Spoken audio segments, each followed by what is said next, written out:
Il y en a 18. On t'attend. C'est pour ça. Camarades, amis, depuis des mois, Gaza est bombardée. Depuis des mois, des familles sont frappées. Depuis des mois, des enfants sont tués. Depuis des mois, les grandes puissances multiplient les déclarations sans prendre les mesures qui permettraient réellement d'arrêter le massacre. Depuis des mois, les organisations humanitaires alertent sur la famine, sur les destructions systématiques des infrastructures civiles, sur l'impossibilité pour une partie de la population d'accéder aux soins les plus élémentaires.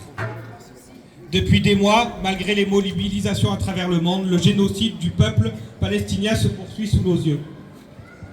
Ce qui se passe à Gaza, ce n'est pas le hasard de l'histoire, c'est une guerre.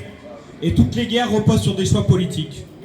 Des choix de gouvernement, des choix de financement, des choix d'alliance et des choix économiques. Voilà pourquoi notre solidarité avec le peuple palestinien ne consiste pas seulement à exprimer notre émotion. Nous sommes ici pour comprendre, nous sommes ici pour agir. Nous sommes ici pour combattre les causes de cette situation. Car pendant que Gaza est détruite, que voyons-nous partout autour de nous? Nous voyons les budgets militaires exploser. Nous voyons les gouvernements préparer ce qu'ils appellent eux-mêmes l'économie de guerre. Nous voyons des milliards apparaître pour les armements, alors qu'on nous répète chaque jour qu'il n'y aurait plus d'argent pour les écoles, plus d'argent pour les hôpitaux, les retraites ou les services publics. Nous voyons une société que l'on cherche à habituer à l'idée que la guerre serait normale. Et cette banalisation est à l'œuvre. Ici même à Toulon, où nous avons récemment vu des militaires armés transformés en spectacle sur la pelouse du stade Mayol. Comme si la guerre devait devenir un divertissement. Comme si l'on devait s'habituer à avoir des armes partout. Nous refusons cette banalisation de la guerre. Non, la guerre n'est pas normale. Non, la guerre n'est pas une fatalité. Et non, la guerre n'est pas l'avenir des peuples. Et nous avons raison de regarder avec attention ce qui se passe aujourd'hui dans notre pays. Car on supprime des postes à l'hôpital, quand on ferme des lits, quand on dégrade l'école publique, quand on attaque les retraites et quand on remet en cause l'assurance chômage. Et qu'au même moment on débloque des dizaines de milliards supplémentaires pour des dépenses militaires, alors il ne s'agit pas d'un manque d'argent. Il s'agit d'un choix politique, un choix que nous refusons tous. En tout cas tous ici.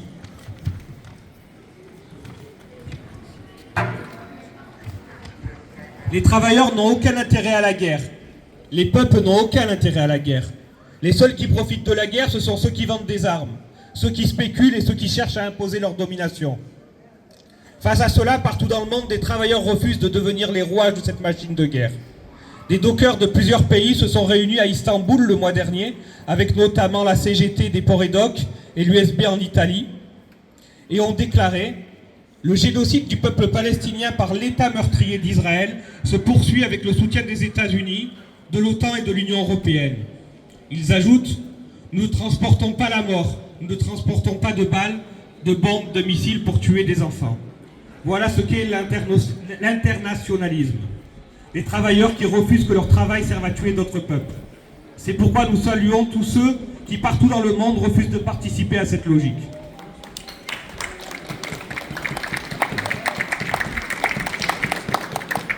Ces dernières semaines, de plus en plus de syndicalistes ont pris position contre l'économie de guerre.